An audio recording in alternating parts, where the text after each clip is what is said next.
Bien, amigos y amigas que nos siguen en la plataforma Limalé, tengan todos ustedes muy buenas tardes. Hoy domingo 26 de julio vamos a continuar con nuestras transmisiones, dialogando con los poetas que forman parte de la segunda serie de la colección iberoamericana Primavera Poética, que está publicando el programa Limalé de la Municipalidad de Lima. Gracias a Celesta Sursa, jefe de Limalé, a Juan Pablo de la Guerra, gerente de Educación y Deportes, por haber hecho esta alianza con la Primavera Poética y poder estar celebrando estos 120 días de poesía, comunicándonos directamente con los poetas, ¿no? Autores de los libros que estamos entregándoles de modo gratuito. En este post hay un link, hay un enlace, ustedes pueden hacer clic y ahí inmediatamente descargan de modo gratuito los libros que estamos presentando. Hoy es una tarde especial, es la última tarde por ahora, lamentablemente también de diálogos, de conversaciones con poetas de los 17 países que hemos logrado convocar en esta primavera poética. Hoy estamos empezando la tarde conversando con un poeta argentino. Él es Juan Arabia. Juan Arabia es de Argentina, es un escritor con una trayectoria que yo ya voy a estar compartiéndoles a ustedes a medida que vayamos conversando las cosas que él ha hecho y que viene realizando. Gracias, Juan, por permitirnos este diálogo y esta oportunidad de conversar en directo contigo hasta Argentina. Buenas tardes, bienvenido a Lima Ley y a Primavera Poética. Buenos días, ¿cómo van? ¿Cómo va? ¿Todo bien? Por acá todo muy bien.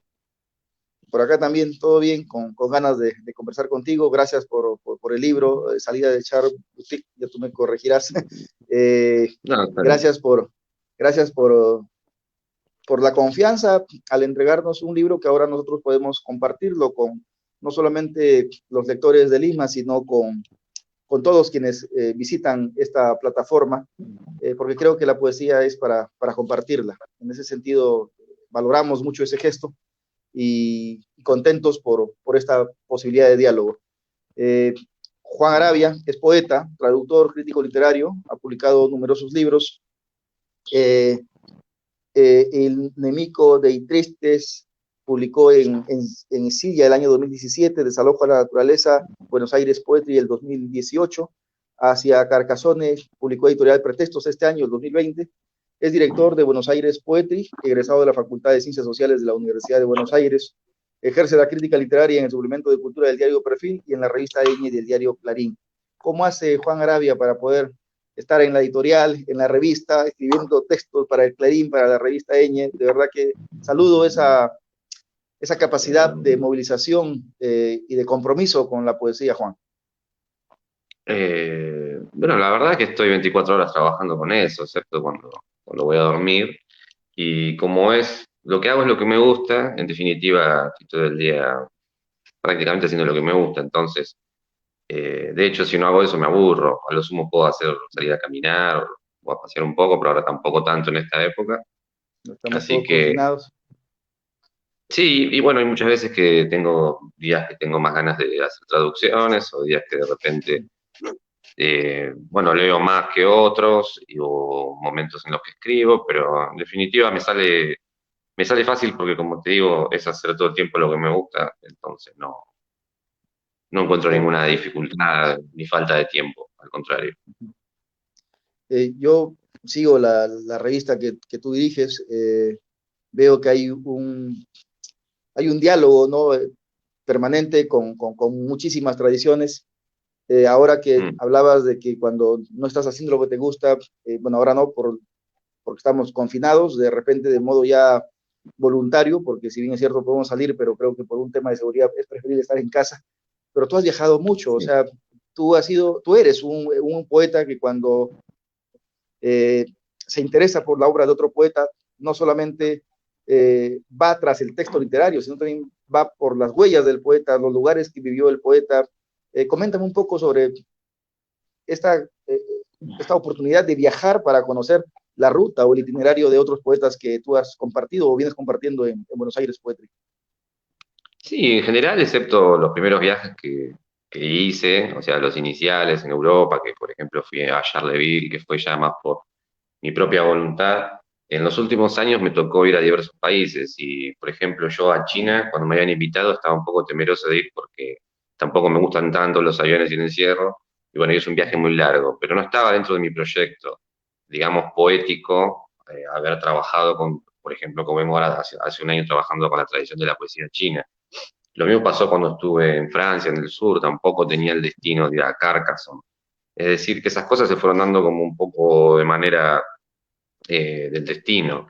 Es decir, se fueron combinando por sí solas. Entonces, y ahora sí me doy cuenta, quizá en estos últimos tiempos, donde uno, bueno, hace ya varios meses que no viajo, y sí, evidentemente, puedo leer muchísimo, puedo hacer traducciones, pero en lo que es la creación poética, salvo que sea un juego de imitación, un juego retórico, en definitiva me di cuenta que en los últimos años me fui convirtiendo más que en un poeta, en un traductor en el sentido de la realidad.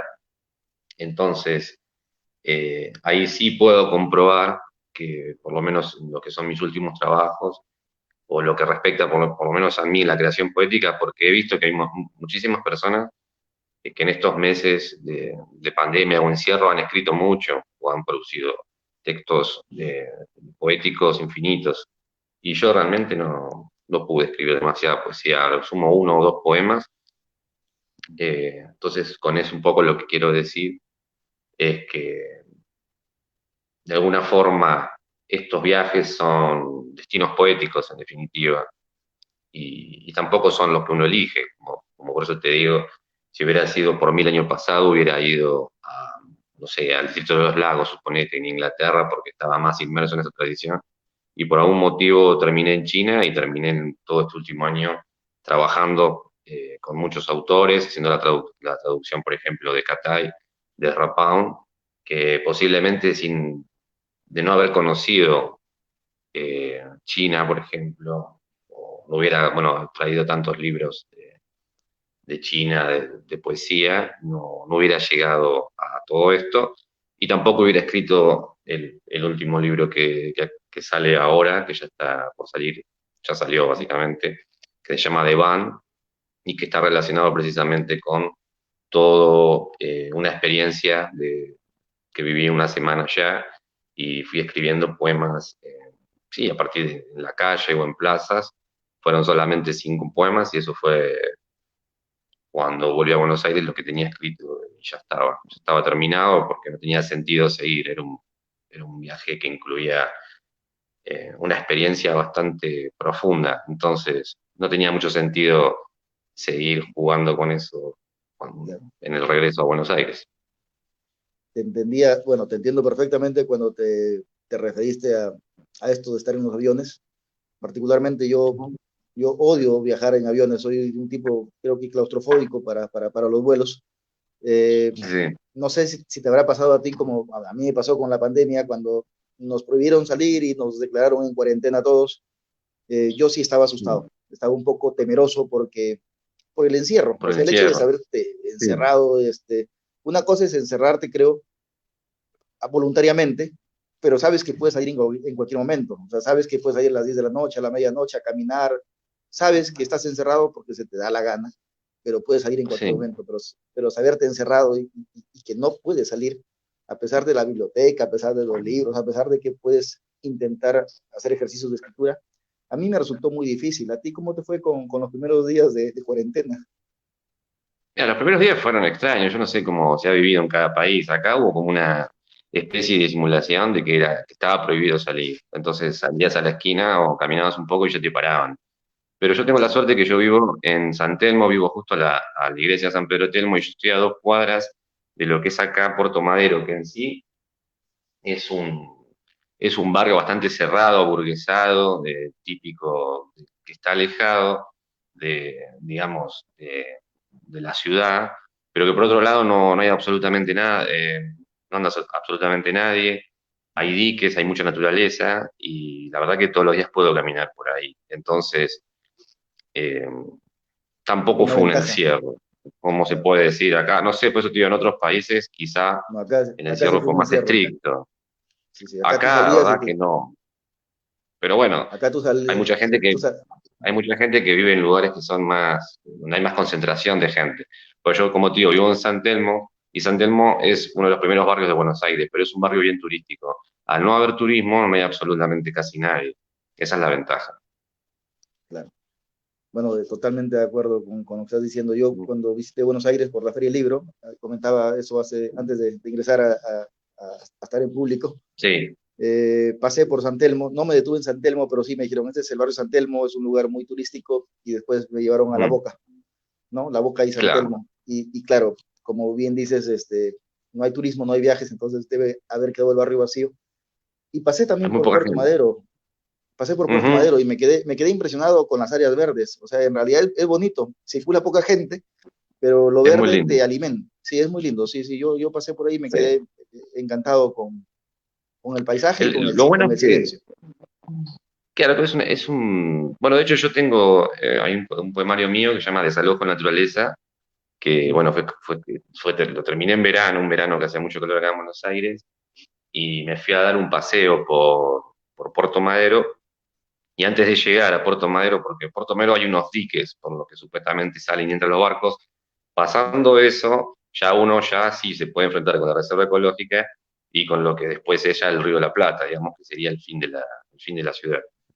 Y, y estaba entrando a Puerto Madero y había sentido un olor a mar muy fuerte y me parecía muy extraño ese aroma que había. Entonces yo me acerco a los diques y empecé a ver como nunca había visto miles y miles de peces de varios tipos, todos muertos que iban siendo arrastrados por eh, por esos mismos lugares.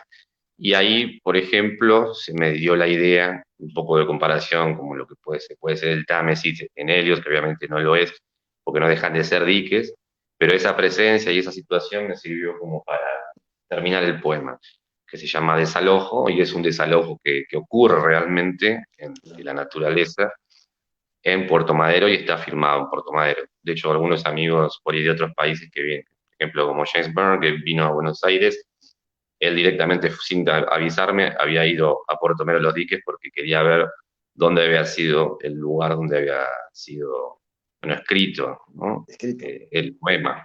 Ujú. Claro. Y también lo mismo con el tema de la cuarentena, particularmente a mí me ha costado mucho escribir. Yo, es más, o sea, me he dedicado más a leer los libros de la colección que a escribir un solo texto mío. Yo no he escrito nada. Más bien que hayas escrito uno o dos está muy bien, ¿no? En el caso mío, yo no, hasta ahora no he podido redactar un solo verso, pero sin embargo he No, yo leído mucha tampoco, poesía. como que. He Pero leído sí mucha leyen, poesía sí, y pero sí, yo estoy leyendo demasiado ya y aproveché todo este tiempo y como te digo, avancé con la traducción del Catay de Japón, que lo tenía un poco abandonado. Ya pasé más del 70-80%, y eso es un texto que es muy interesante. Justo ayer hablaba con Jorge Fondebrier, que es un amigo, que es un traductor bastante importante, y le contaba curiosamente que lo que yo estaba haciendo es un trabajo de traducción sobre una traducción de otra traducción, porque yo estoy utilizando la versión de Catay, la de New Direction, que viene con las anotaciones que le dejó Fenollosa a R. Pump. Entonces, lo que hizo Fenollosa fue dejar la traducción orientativa, digamos, de los poemas escritos en chino de la antigüedad, de poemas como, bueno, de Li Bai o poemas de Tao Qian, etc. Entonces, lo que Fenollosa hace es una desconstrucción de los ideogramas chinos, palabra por palabra, en lo que sería el sentido en inglés, y a eso él arriesga una traducción, digamos, una traducción final. Pero lo que Pound hace todo el tiempo es jugar con eso, condensa sentido, lo cambia, lo altera y construye lo que es las versiones estas, porque Pound tampoco sabía absolutamente nada de mandarín o chino. chino, de mandarín, claro. Eh, y eso es algo que es muy interesante porque lo que se trabaja sobre todo es la traducción de una traducción y entonces, por ejemplo, me preguntaron si me había mirado alguna de las traducciones, creo que hay una o dos traducciones del Catay, y dije que no, para no contaminar precisamente eso, porque revisando el texto, lo que empecé a ver y comprobar es que, bueno, que Paun evidentemente había hecho muchos cambios, entonces la idea es hacer una versión que sí respete y ponga en diálogo tanto la versión de Pound como lo que ya dejó escrito Fenollosa, y bueno, incluso tengo la ventaja de que todo lo que sea ideograma chino, el amigo poeta Wang Jing, que es un muy buen poeta de Shanghai, que fue el que me invitó el año pasado a China, él me está ayudando incluso a revisar las traducciones mismas de Fenollosa. Entonces lo que se está dando es una versión en el castellano bastante moderna y podría decir, bueno, que son poemas o reversiones completamente nuevas de incluso las que puede leer cualquier persona de Rapao. Claro, a eso agregado, por supuesto, que el traductor en realidad eh, viene a ser una especie también de autor, ¿no? Porque la lectura que tú tienes, claro, conoces el idioma, traduces, pero a veces no se llega a ser tan, o sea, no se alcanza la exactitud de repente de la imagen o del verso del poeta en original. Y en el tema de los Sí, ideogramas fíjate chinos que, es más complejo todavía, ¿no? bueno, Porque, pero Pound fue bastante especialista en eso y de hecho que Pound es un autor que ha hecho traducciones. El Catay lo firma de Pound y dice con las notas de Fenollosa, o sea, él lo toma como un libro directamente suyo. Es como si yo ahora dijera Catay por Juan Arabia. Entonces, eso fue lo que hizo Pound. Hacía mucho eso, Pound, la verdad. Eh, bueno, alguna vez esos escuché, mismos de Rambo. ¿Perdón? claro, no, alguna vez escuché a un poeta joven acá en el Perú que decía que Mm, su generación, o sea, los poetas que empezaron a publicar a partir de la década a partir del año 2000, en realidad, eran mm. los nietos de Ezra Pound, ¿no? Porque Y sí, seguramente. como que se ha vuelto a recuperar esas lecturas que, hablo en el caso de Perú, no sé cómo habrá sucedido en el proceso argentino, eh, en Perú, los poetas del 60 y del 70, que empezaron a publicar en el 70 y el 70, estaban muy Mm. influenciados por Ezra Pound. Posteriormente, en los 80 y en los 90, como que un poco se trata de repente de desaprender todo lo que había significado Ezra Pound para la poesía latinoamericana, pero sí tengo la sensación de que los escritores que empezaron a publicar a partir del año 2000, 2010, nuevamente están retornando, ¿no? a Ezra Pound. No sé si eso habrás sentido también tú con los escritores argentinos. No sé, en Argentina quizá no hay una tradición en el sentido tan fuerte de la poesía como bueno, en Perú. César Vallejo posiblemente sea el poeta más importante de la lengua castellana. En Argentina, por ejemplo, bueno, hay buenos poetas, pero no hay una presencia en sí tan fuerte o una formación tan fuerte. Es difícil hallar rastros de Rapaun en lo que son por ahí los autores, incluso Borges. Borges, salvo en Borges Profesor, que es el libro de él, que son las clases que se reúnen de las 20 clases que dan literatura inglesa, que digamos que son los teóricos.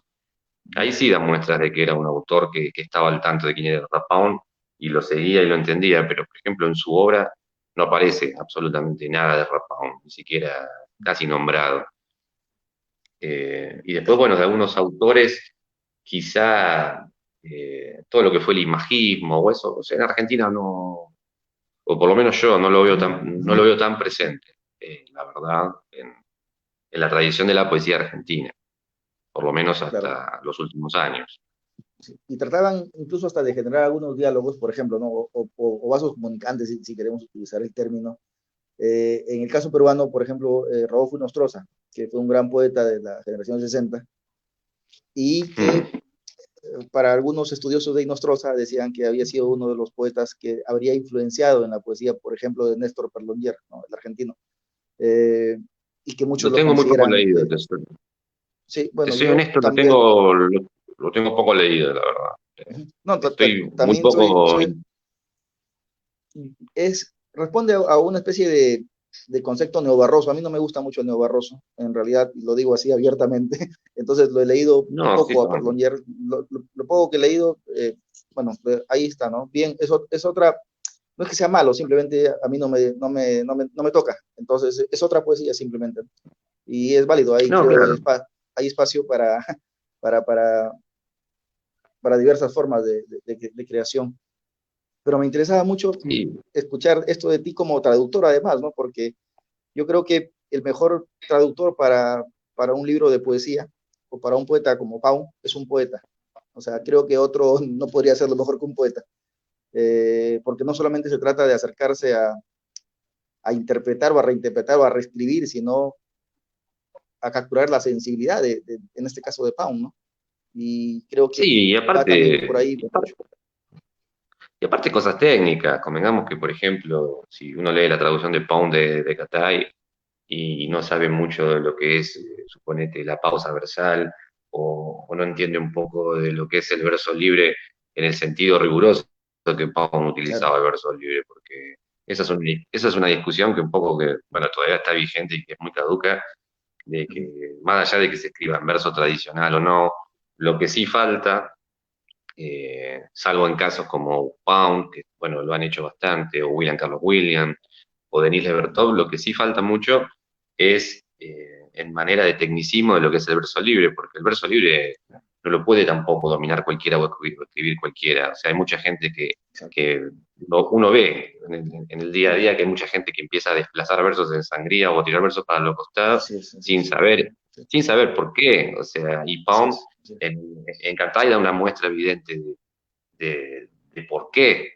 Porque si uno, como te digo, vuelve a la traducción de Fenollosa solamente deja versos, ni siquiera versos, digamos, oraciones aisladas de sentido, supongamos. Y lo que Pound hace es a todo eso darle un ritmo, una música y darle una melodía que dentro de una estructura libre. Entonces, y muchas veces Pound utiliza la pausa versal para las traducciones, que eso no está ni siquiera en el poema mismo. Si uno ve los poemas originales en chino, por lo menos de todos esos poemas, no existe la pausa versal, no existe la disposición, no existe ningún juego de esos, que Pound de alguna forma lo reintroduce, porque lo que tiene que hacer es la traducción, no solamente del chino al inglés, sino que lo que tiene que hacer es hacer una poesía moderna bajo la estructura de lo que él consideraba que era moderna, porque él tenía que Sí. romper en primera instancia con las formas tradicionales de las versificaciones isabelinas, etcétera, etcétera. Entonces, todo ese proceso, un simple traductor no lo puede tampoco demasiado entender. Por eso la traducción no es solamente una traducción, es una versión y sobre todo lo que es en poesía, lo que hay que tener en cuenta siempre son los ritmos, las melodías, las pausas, las lecturas en voz alta, etcétera. Entonces es un mismo trabajo casi que de composición poética, la traducción. Claro, en el verso clásico, efectivamente, uno sabe cómo se lee un verso, porque primero, o sea, vemos a qué tipo de composición responde, ¿no? Si es que es un soneto, una sextina, una vianela, la forma cómo debe Ujú, terminar cada verso para poder entender la estrofa o el poema en total. Yo ujú, leía de Charles Olson, por ejemplo, que decía que la mejor forma de encabalgar un texto en verso libre era a través de mm, la técnica de la respiración, por ejemplo, ¿no? Entonces, un poeta, de acuerdo a su claro, respiración, va viendo cómo encabalga su poema. Y claro, pero qué totalmente. bueno que tú que eres, digamos, un autor de mi generación, porque son pocos años los que nos llevamos, creo, bueno, yo eh, tengas esa responsabilidad por la técnica, ¿no? Y por los recursos estéticos que son necesarios e importantes. Si no, imagínate, todo el mundo escribiría, eh, o sea, o se calificaría poeta. Yo creo que hay que conocer, ¿no? O sea, tú, por ejemplo, me alegra que en este diálogo, o sea, puedas darnos algunas luces sobre la función del traductor, ¿no? Sobre las herramientas o los recursos que debería tener un traductor, porque son los Sí, recursos porque que también, son cosas importantes. Mira, cuando yo sí, estudié claro. ciencias sociales, o sea, Uh-huh, no fue que estudié literatura, pero uh-huh, en aquella época cuando yo empecé bueno, a componer versos, etcétera, yo decía, bueno, pero más allá de que escriba o no de una forma tradicional, debería tener que manejar esas formas, exacto, porque a partir de esas formas algo vas a aprender. así Es muy es. usual que cuando uno aprenda a escribir un endecasílabo, entienda que determinadas acentuaciones por algo van en la cuarta y en la octava o van en la sexta, etcétera. Y Uh-huh, esas cosas, ya por el hecho de hacerlas, por más que después sean publicadas o no, uh-huh, al, a lo que es, por ejemplo, ya la organización visual, o bueno, pongamos el caso de William Carlos Williams, que fue uno de los Compound, uno de los grandes innovadores de lo que es el verso libre, y cuando él le envía, cuando Allen Ginsberg le manda Howl a William Carlos Williams, William Carlos Williams le da varios consejos a él, a Allen Ginsberg, ¿ya? Allen Ginsberg. Unos 5 consejos. Entonces le dice, por ejemplo, que no imite, que jamás imite a los grandes autores, que escuche su propia voz, que no escriba como si fuera un metrónomo y que utilice imágenes fuertes. Cuando Allen Ginsberg escucha eso, bueno, escribe el Howl, lo reescribe, lo corrige, y cuando se lo manda a William Carlos Williams, a William Carlos Williams dijo, bueno, mirá, yo te dije todo eso, pero vos digamos, te pasaste, porque lo que hizo fue todo eso, pero súper multiplicado. Sin embargo, igual escribe el prólogo, pero no estaba tan contento con ese resultado, porque el verso libre tampoco es eh, la libertad de porque sí, porque pues, como te digo, William Carlos Williams o Pound fueron muy cuidadosos de eso. Y hay un estudio muy fuerte. Si uno lee los cantos y realmente aprecia lo que son los cantos y los lee en voz alta, por más que desconozcan los idiomas, porque puede aparecer provenzal, puede aparecer chino, puede aparecer italiano, etcétera, lo que se va dando todo es una construcción melódica, que en definitiva es muy importante y que son tan importantes como puede ser la melodía de un soneto, de una sextina, etcétera. Faltan muchos estudios de eso, y hay un libro que justo estoy leyendo ahora, que son los ensayos recogidos de Denise Levertov, que trabajó muchísimo sobre eso. Ella trabajó muchísimo.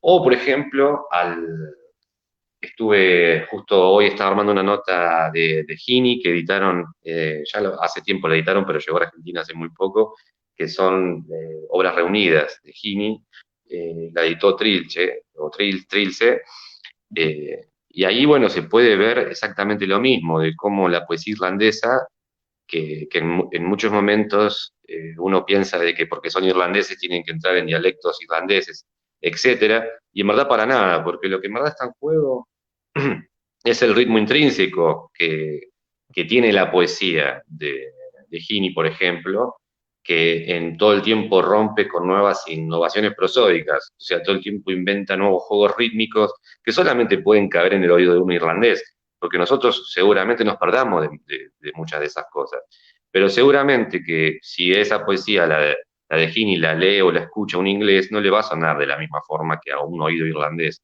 Y todo, bueno, ese tipo de cosas. Falta explorar bastante y no solamente hacerlas por vía escrita, por una forma de, como decía Pound, bueno, una de las formas de la crítica es la poesía, pero la traducción es una de las formas de la crítica, y yo creo que igual sí hace falta mucha crítica literaria que aborde todos estos temas y que se trabajen, porque hay que ponerse de acuerdo, hay que bastante ponerse de acuerdo. Podemos, por ejemplo, como decía Denis Levertov, que justo leía, hablaba, por ejemplo, de la pausa versal, y lo que Levertov dice, que es algo muy cierto, que la pausa versal, la función que tiene es, en primer lugar, darle o digamos, un significado, una dimensión al verso que sigue, mucho más preponderante de que un verso aislado o que esté a la misma altura. Y por segundo, un tema de velocidad. O sea, el desplazamiento de la sangría, o lo que es la pausa versal, lo que hace es agilizar y dar más velocidad. Entonces, si se lee bajo ese criterio un verso libre, se pueden, bueno, llegar a muchos nuevos cortos y muchas nuevas cosas. No, te escucho con atención porque yo precisamente durante estas semanas estoy dictando un taller de verso clásico que se llama Mm, Hábitos de Casa, en el que estoy trabajando precisamente con los sonetos, las villanelas, las sextinas. Y claro, es todo un ejercicio en el que no solamente hay que remitirse a lo que fue la gran poesía del siglo oro español, sino la poesía del claro, renacimiento hispánico y de lo que fue en el siglo XIII y XIV, ¿no? Donde empiezan a fortalecerse estas formas de composición. Es casi la, como, sí, es casi sí, te como escucho. y me refería a que un poeta debería conocer estas cosas, estos recursos, porque es casi como alguien que pretenda ingresar a la pintura de frente a hacer manchas diciendo que es un abstracto cuando no sabe ni siquiera sobre lo figurativo, ¿no? No ha sido capaz de pintar un bodegón o de hacer un retrato, ¿no? Por ejemplo. Eh, Bueno, son discusiones que son muy importantes porque son las que ponen en juego en sí, como decías vos, por ejemplo, la sextina. Pound en Exultation incluye dos sextinas, una que es la más conocida, que es Sextina Altaforte, que es como la más conocida de todas, y después tiene la Sextina Paradisola, que es mucho más compleja de traducción, porque, bueno, como vos bien sabes, en la repetición de palabras, muchas la veces en última, otro idioma, claro, se tienen que ir repitiendo a partir de los seis, digamos, hemistiquios, se tiene que sí, repetir en los últimos versos con todas las alteraciones o combinaciones posibles las mismas seis palabras, que y cómo, en el y cómo séptimo, aterrizar y cómo aterrizar en la y claro, cantera final, ¿no es cierto? claro, pero son discusiones que son importantes porque, por ejemplo, Paul retoma mucho la sextina porque en verdad es una invención de Arnaud Daniel, que es un trovador, que fue un trovador plus, que fue un trovador hermético, que imitaba el sonido de los pájaros, o sea, el significante, por ejemplo, de la sextina tenía sentido en Arnaud Daniel, por ahí no tenían sentido las palabras, pero tenían un sentido musical o un sentido significante muy fuerte, sobre todo las terminaciones.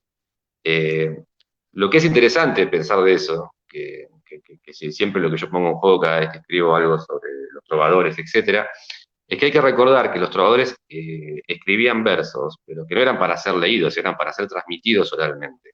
Así Con esto es, qué así quiere es. decir, que cuanto más dificultoso, cuanto más hermético era un poema para un trovador, más dificultad tenía ser de un poeta para la posteridad, porque lo fácil era componer para que alguien te recuerde. Entonces hay que pensar en ese esfuerzo que han hecho muchos trovadores, que innovaron con formas, complejizaron mucho, bueno, inventaron géneros, y así todo aún perviven y subsistieron en la memoria oral, en la tradición, y cuando lo más fácil para un poeta hubiera sido componer versos sencillos digamos, de memorización fácil, de repetición o de lugares o de cliché o lugares comunes, etcétera. Y eso es algo que me parece que es muy importante para la discusión actual, porque Totalmente. eh, es muy importante, porque cualquiera en ese sentido puede escribir un verso o confundir que una canción es un poema, etcétera, etcétera.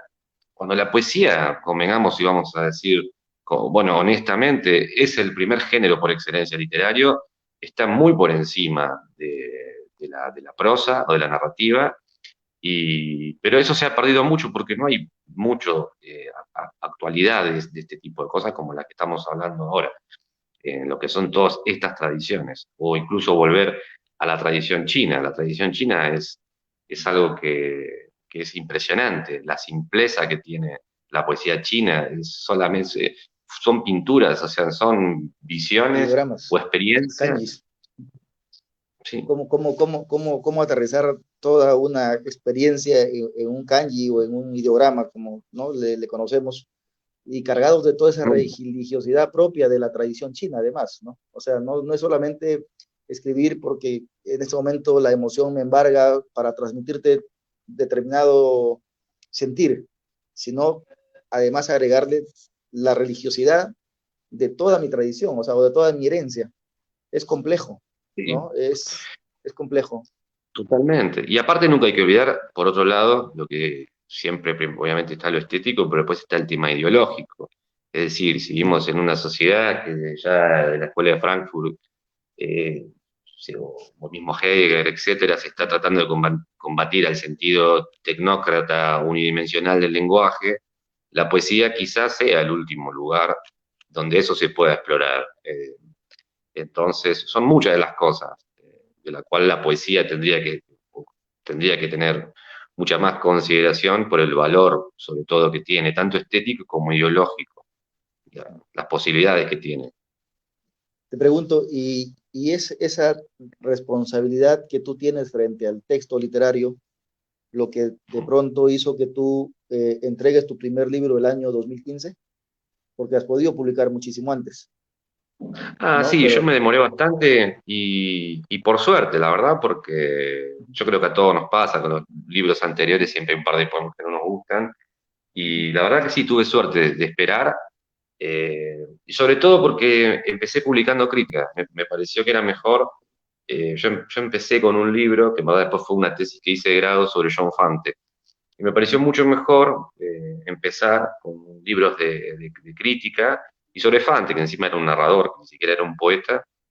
Por algún motivo tuve suerte y logré encajar, por ejemplo, en mi primer libro hay un poema que a mí me gusta mucho que se llama Un colibrí en la babuinia, que está todo escrito en versificación blanca y que traté de alguna forma de que el primero de mis libros contenga algún tipo de símbolo o algún tipo de poema que realmente me pueda representar a nivel de lo que va a ser toda mi obra posterior. Es decir, a ese mismo poema lo vuelvo a repetir en mi segundo libro y es un poema que la imagen del colibrí, la imagen de Sudamérica, bueno, y de muchas cosas, que esté y que quede presente. Así que me alegro de haberme demorado en publicar mi primer Demorado. libro de poesía. Sí, sí, me Y, alegro y, y el bastante. último, y el último libro, Hacia Carcassonne, lo publicaste con pretextos en España. Pero mira, no, ese va a salir por pretexto, con todas Ah, las va a salir. consulturas que hubo, los trazos, eso Ujú, va a salir. Estaba estipulado para salir ujú, ahora, digamos, en septiembre, pero yo creo que se va a ujú, retrasar. claro. Bueno, Fueron pero el un libro está allí. poco. Sí, no, el El libro libro fue, está allí. lo terminé, sí, lo terminé hace más de un año. Sí, es un libro que Ujú, terminé, ese libro incluye una sextina, justamente, mm, que es en defensa del Trobar Club hermético, y lo que básicamente, bueno, justo hoy, mirando el Facebook, viste que a veces el Facebook te da recuerdos, y justo hoy pasaron sí. 2 años, hoy, de que había llegado a Carcassonne, que fui a pasar un día, y cuando bajé de la cité, digamos, del castillo, me pedí una cerveza y empecé a escribir un poema. Y lo que hice con eso fue, cuando volví a Buenos Aires, fue estudiar por un año entero toda la poesía provenzal. Y a partir Caramba. y tuve la suerte, porque esas cosas, como te decía en principio, son los viajes, un poco que son las sincronicidades que se dan en la vida. Yo ya había empezado a hacer la traducción de Exultation de Pound, que es el libro más contaminado por la poesía provenzal. Entonces, durante un año fue básicamente el estudio de los poetas provenzales, a la vez la traducción del Exultation de Pound y a la vez la creación a partir de un libro en relación con toda la poesía provenzal. Eh, Así que en ese sentido, como ahora pasó después cuando hice The Band en China, etcétera, Ujú. esto de poder estar un buen tiempo inmerso en una tradición. Son vertientes que hay que seguir, o sea, hay que estudiar la Exacto. poesía provenzal. Recomiendo mucho el libro Estaba, de Martín de Riquer, de los estaba trovadores, es un libro pensando, esta- estaba pensando en la complejidad que puede haberte arrojado el hecho de traducir estas sextinas, tratando de no profanar el sustantivo, ¿no? Final de cada verso, y pero sobre sí, todo además, sobre, sobre todo el final, o sea, porque esos últimos cuatro versos, ¿no? De la séptima estrofa, de la famosa los cantera, tres, claro, son 3 versos que tienen que sí, sí, repetir sí, las 3 palabras sin tres, contenerlas. las tres palabras, exacto, las Ujú. tres palabras, entonces, O sea, los últimos 3 versos deben contener las 6 palabras que se repiten las en seis solamente palabras, tres así versos. es, en solamente tres versos, Claro, o sea, pero entonces, ahí lo que en hace la su, traducción, estratégicamente lo que hay que hacer a nivel político, de la composición de una sextina es sí elegir bien esas 6 palabras, porque si no después puedes estar en un gran no, no, problema. exacto, Y es no. ahí el truco es saber elegir bien esas seis palabras finales, ¿no es cierto? Porque Pero de de las eso va a dos, depender el novela. de las dos sextinas de Pound, la más compleja que realmente estuve, porque esa es otra de las cosas que yo siempre digo, que no es lo mismo hacer la traducción de una antología que hacer la traducción de un libro entero, porque cuando uno hace un libro completo de un autor, sí se enfrenta con poemas que no hubiera elegido hacer, porque de repente, si uno quiere dar la muestra de que Pound escribió una sextina, directamente puede elegir la sextina Altaforte, que es más sencilla que la sextina para Isolda. Hay muchos poemas que son de una traducción muy, muy compleja. Entonces, cuando tiene que estar obligadamente en el libro, no queda otro que resolverla. Y bueno, puede pasar 3 semanas para llegar a alguna versión, porque es muy artificial la sextina. Entonces, es artificial para componer, es artificial para hacer una traducción, o sea, es un género bastante artificial. Entonces, lo que uno tiene que tratar de hacer es tratar de sacar esa cosa mecánica que tiene y tratar de hacerla un poco rítmica, un poco bella y que pueda ser leída en voz alta y que no se sepa que es una sextina y que está todo tan estructuralmente medido. Y eso es algo bastante complejo de hacer, es difícil. Claro. Acá en el Perú hay un poeta de la generación del 50, si es que vale el término generaciones, que es Carlos Germán Hmm, Belli, que ensaya mucho hmm. bueno, tiene muchos poemas, ¿no? Tiene muchas sextinas en su obra literaria, y también tiene villanelas. Me estaba confundiendo. Tres finales, los tres versos finales es para la sextina, Con el para la villanela villanero. son cuatro. Entonces, Ujú. claro, pero qué interesante, Juan, creo que hay un tema para conversar. Me interesa mucho seguir hablando de esto, de esta tradición, eh, sobre todo para, creo, llegar de pie al momento de la construcción de un poema. O sea, más allá de que escriba uno una sextina o no, lo que importa, creo, de estas formas clásicas de composición es también el hecho de hacer ejercicio con el oído, ¿no? O sea, como tú bien decías, los trovadores iban cantando lo que escuchaban para poder narrar lo que había sucedido en los espacios por los que transitaban. Mientras más complejo era todo, era más difícil que se aprenda. Pero claro, se apela a Claro, la música y la música es lo que a uno hace que la memoria lo reciba con mayor facilidad. Cuando no totalmente. ocurre eso, claro, nos encontramos pues con textos totalmente difíciles y sobre todo un poco fuertes para poder aprenderlos. Eh, gracias por este diálogo, Juan. De verdad que estás dando luces No, gracias que a ustedes. no, me gustaría entrar ahora sí a salida por Charles Boutin, Ujú. y que nos compartas algunos poemas. O cuéntame sobre este libro y pasamos luego a que tú nos compartas la lectura de dos o tres poemas. Bueno, mirá, como ustedes me habían pedido a mí algún libro, yo lo que se me ocurrió la idea fue armar una antología con un poema que se llama Salida por Charbutet, que ahora lo voy a leer. Y bueno, ese poema es importante porque yo cuando llegué a Charleville, hace no sé cuántos años ya, creo que fue 2015 o 2014, la verdad que no me acuerdo.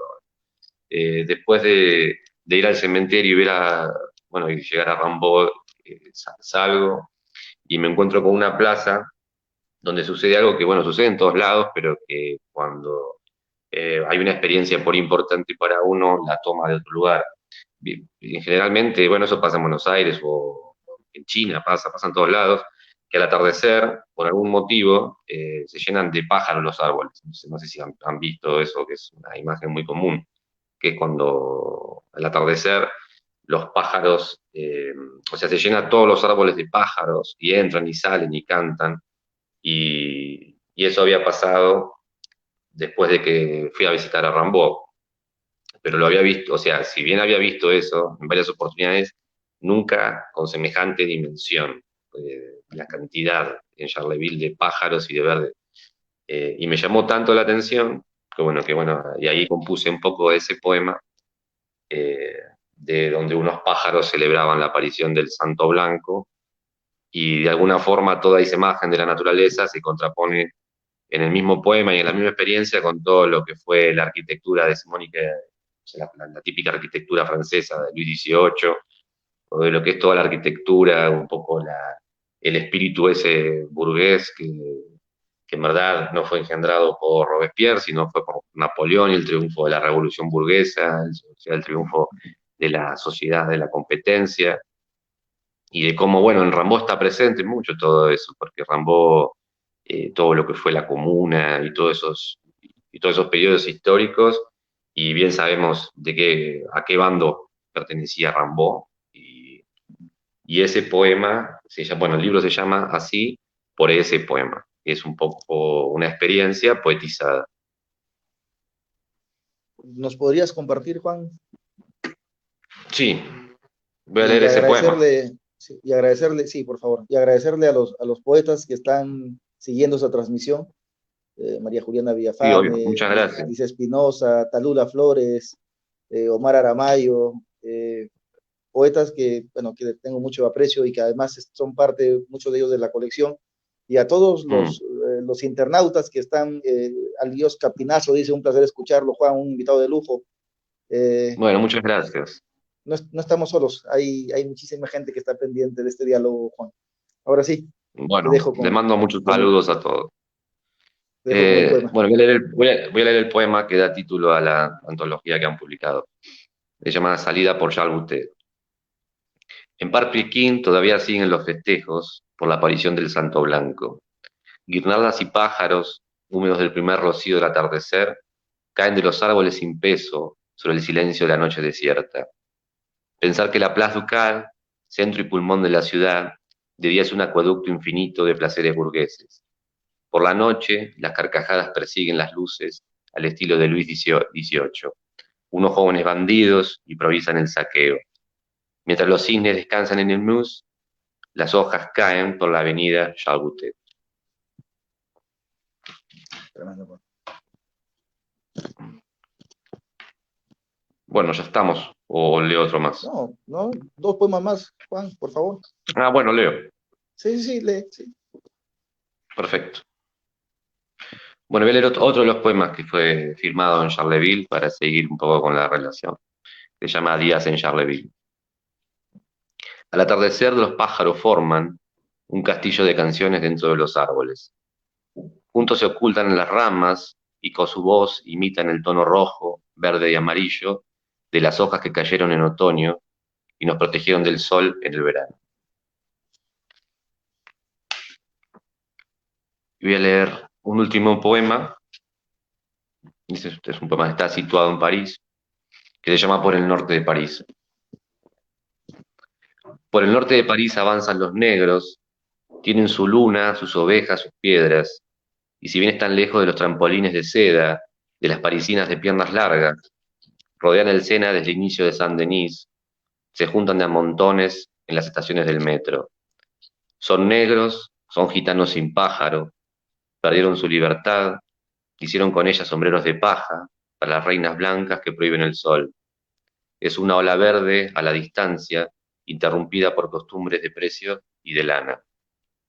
La monarquía es más rentable como espectáculo, pero los negros avanzan, a pesar de todo, avanzan porque la democracia es más fuerte, avanzan porque no tienen pájaros y avanzan porque sí.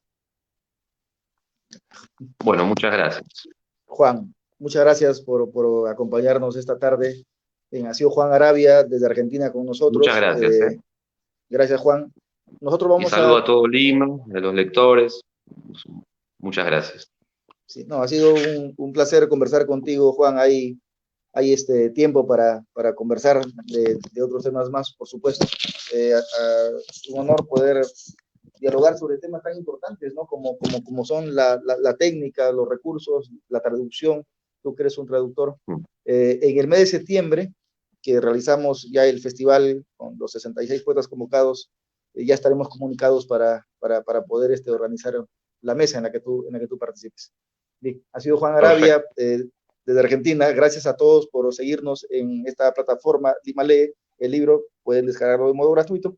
Nosotros vamos a retornar dentro de unos 10 minutos para dialogar con Sixto Sarmiento de Perú. Gracias, Juan. Gracias a todos ustedes. Buenas tardes. Chao. Gracias.